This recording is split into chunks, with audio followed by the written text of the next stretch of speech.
तब बड़े ही सौभाग्य से ऐसा दुर्लभ अवसर प्राप्त होता। सत्संग जल जो कोई पावे, मैलाई सब कट कट जावे। ये सत्संग है,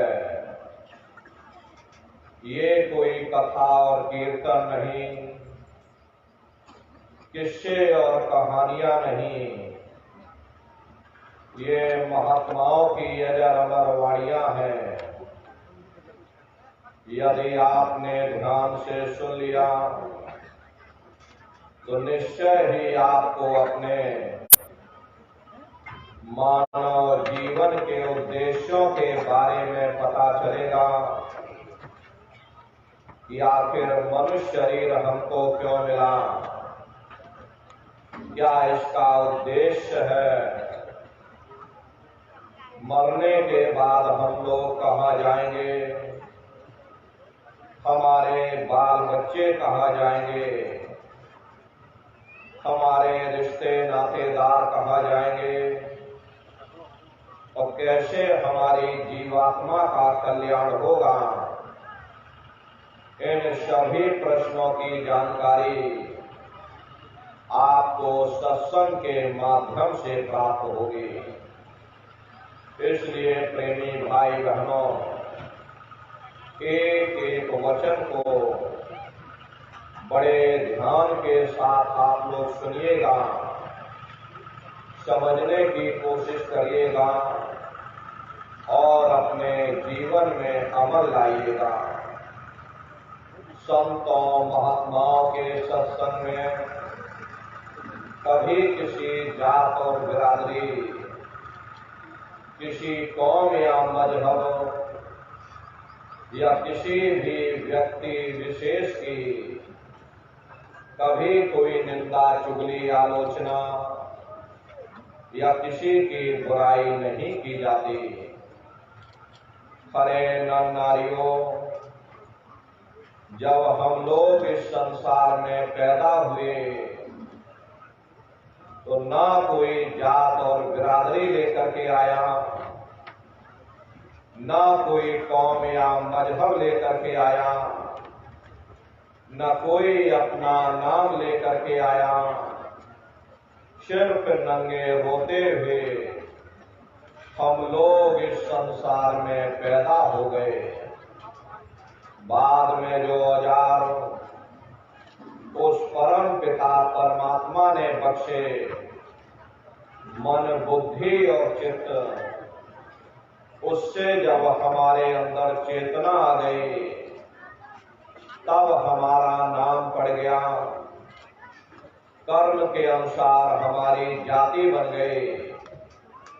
धीरे धीरे हमारा फैलाव दुनिया में होता चला गया।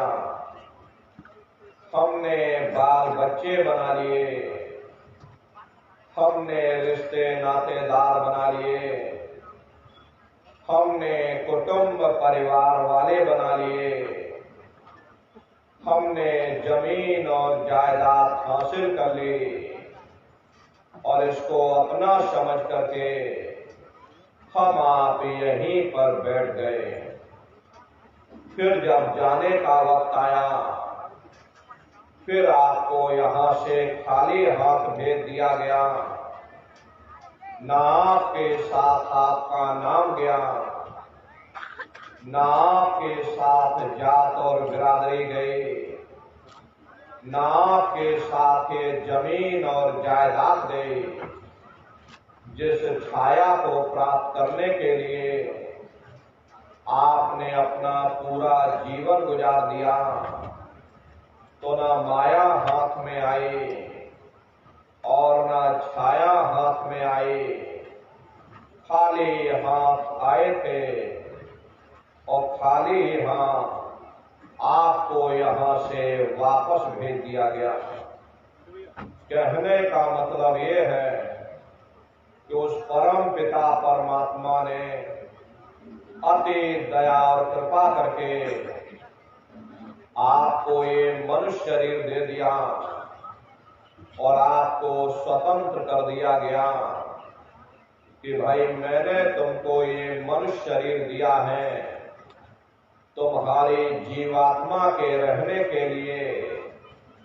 मैं तुम्हारी जीवात्मा को इस मनुष्य शरीर में बंद करता हूं। तुम मेरे मकान के द्वारा उस मालिक की भक्ति करके अपनी जीवात्मा का कल्याण करा लेना। मैंने कुछ समय के लिए तुमको ये किराए का मकान दिया है। जब समय पूरा होगा मैं अपने सिपाहियों को भेजूंगा। उस समय पर तुम मेरे मकान को खाली कर देना। उस समय न जमीन जायदाद काम आएगी, न जात और बिरादरी काम आएगी। मन को, बुद्धि को, चित्त को और जीवात्मा को निकाल करके इस शरीर से बाहर कर दिया जाएगा। ये शरीर आपका यहीं जमीन पर गिर पड़ेगा, क्योंकि जीवात्मा के निकल जाने के बाद में ये शरीर सिर्फ एक माटी का पुतला है, उससे ज्यादा कुछ भी नहीं। आप इस मिट्टी के पुतले को ले जाकर शमशान भूमि पर जला करके राख कर दोगे। अरे आपकी कौम, आपका मजहब, आपकी जात और बिरादरी, आपका ये नाम उसी शमशान भूमि पर जल करके राख हो जाएगा। जैसे जात और बिरादरी के लिए हम लोग लड़ते और झगड़ते थे, जिस धन दौलत को पाने के लिए हमने आपने न जाने कितने बुरे खोटे कर्म किए, तो मौत के समय में न ये जात और बिरादरी काम आई, न ये धन दौलत काम आया। सब कुछ हमारा यहीं छूट गया और जीवात्मा को ले जाकर ऊपर धर्मराज की कचहरी में पेश कर दिया गया। पलक झपकते ही तुम्हारे अच्छे बुरे कर्मों का हिसाब किताब हो जाएगा।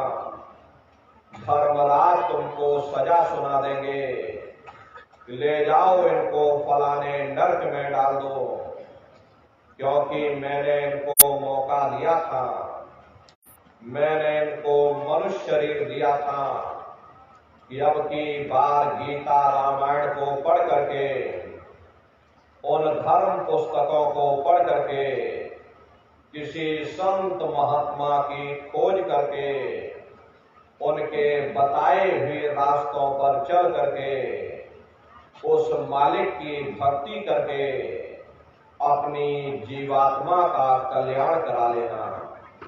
इस उद्देश्य के लिए मैंने इनको मनुष्य शरीर दिया था, लेकिन इन्होंने अपना उद्देश्य पूरा नहीं किया। जब जब ये मनुष्य शरीर में आए, कभी इन्होंने विचार ही नहीं किया कि आखिर ये मनुष्य शरीर हमको क्यों मिला, क्या इसका उद्देश्य है, मरने के बाद हम कहाँ जाएंगे, हमारे बाल बच्चे कहाँ जाएंगे, हमारे रिश्ते नातेदार कहाँ जाएंगे, हमारे कुटुंब परिवार वाले कहाँ जाएंगे, और कैसे इनकी जीवात्मा का कल्याण होगा। ये पराविद्या महात्माओं की पराविद्या है। हम आप इस जड़ संसार में फंस करके उस पराविद्या से अनभिज्ञ हो गए और अपने उद्देश्यों को भूल गए, अपने वादे को हम आप भूल गए।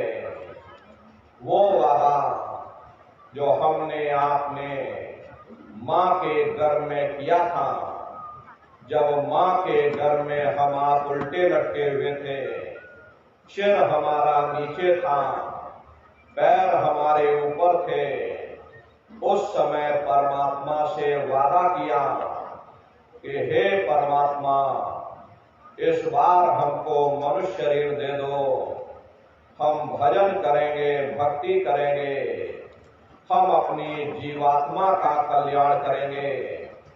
लेकिन मनुष्य शरीर मिलने के बाद में ना आपने भजन किया, ना भक्ति की, बस माया की छाया में फंस करके इस मिथ्या जगत को अपना मान करके हम आप इसी में गोता खा रहे हैं। हरे नर नारियों, इस दुनिया में हित मित भाई बंधु, रिश्ते नातेदार, कुटुंब परिवार वाले, इनमें से कोई भी चीज तुम्हारी जीवात्मा को इस अधोगति से बचा नहीं सकता। हम कौन हैं, हम कहां से आए हैं और हमें जाना कहां है, ये मानव मात्र के लिए एक जटिल प्रश्न बना हुआ है। इस प्रश्न का हल तब तक नहीं होगा जब तक इस धरा भूमि पर कोई संत महात्मा फकीर न मिल जाए। इसीलिए वह मालिक अति दया और कृपा करके संतों महात्माओं को इस धरा धाम पर भेजते हैं।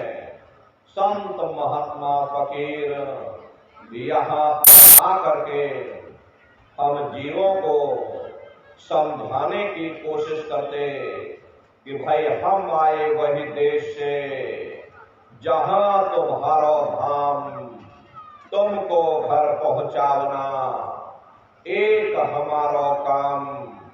हम उसी देश से आए हैं जिस देश के तुम रहने वाले हो, परंतु तुम अपने सच्चे देश को छोड़ करके इस झूठे काल और माया के देश में आकर फंस गए। हरे नर नारियों, यह देश तुम्हारा देश नहीं, तुम्हारा देश सचखंड है। ये कौम तुम्हारी कौम नहीं, तुम्हारी कौम सतनाम है। और ये जीवात्मा उस सतनाम रूपी समुद्र की बूंद है। इस बूंद को समुद्र से मिलाओ, यानी जीवात्मा को उस परमात्मा से मिलाओ। महात्मा समझाते हैं कि भाई वो परमात्मा है, वो आपको मिलेगा, जीते जी मिलेगा, इसी मनुष्य शरीर में मिलेगा।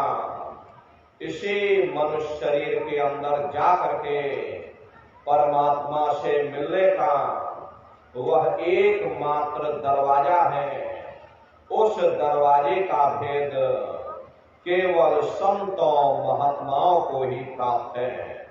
ये दुनिया के लोग, दुनिया की आवाम जनमानस भौतिकता के ज्ञान को पढ़ करके अहंकार में डूबे रहते हैं कि हमसे बड़ा कोई ज्ञानी नहीं।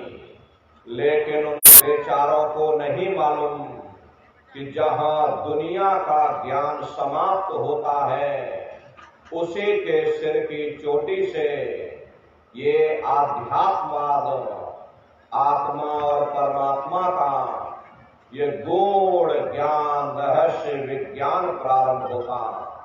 उस विज्ञान को पाने के लिए सबसे पहले जरूरी है कि पहले आप मानवतावादी बनो, मानव धर्म और मानव कर्म को अपनाओ।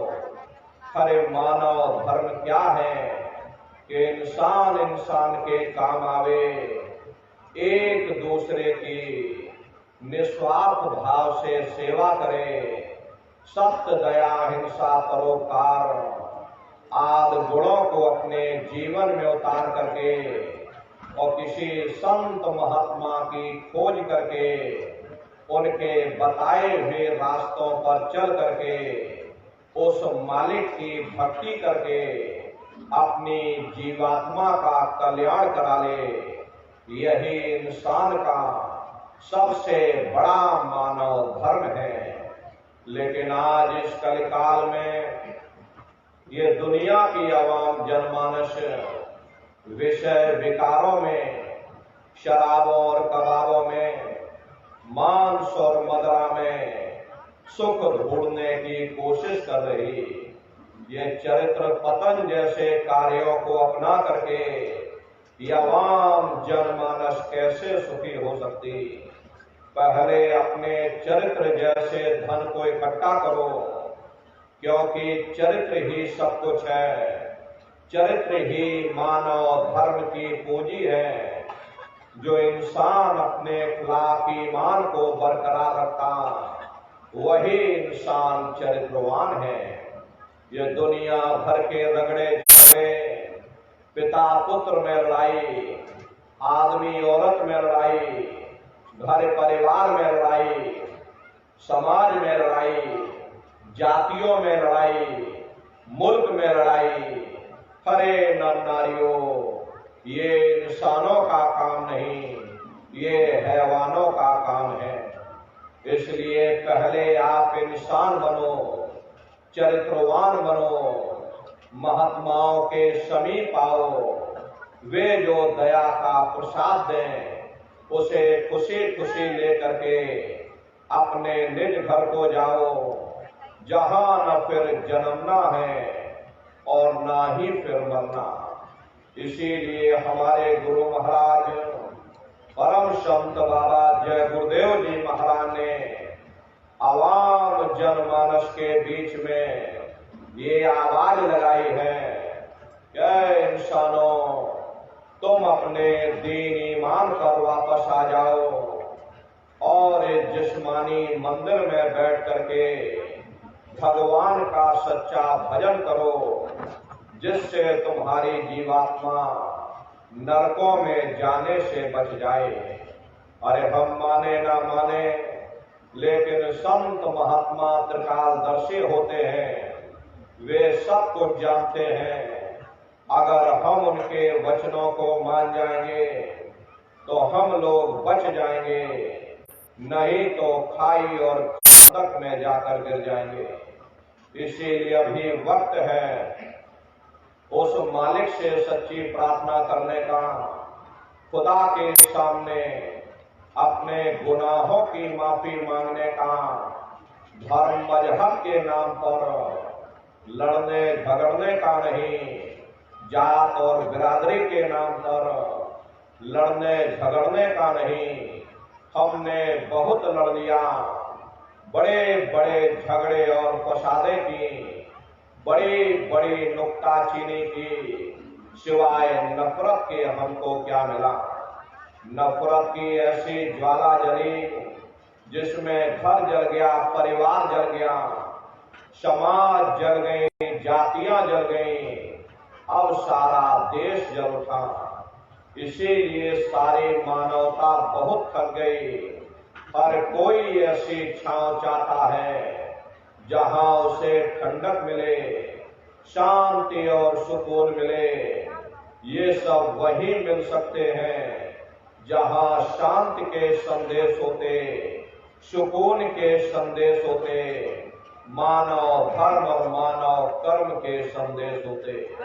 और ये संदेश केवल संत महात्मा फकीर देते हैं, जो समदर्शी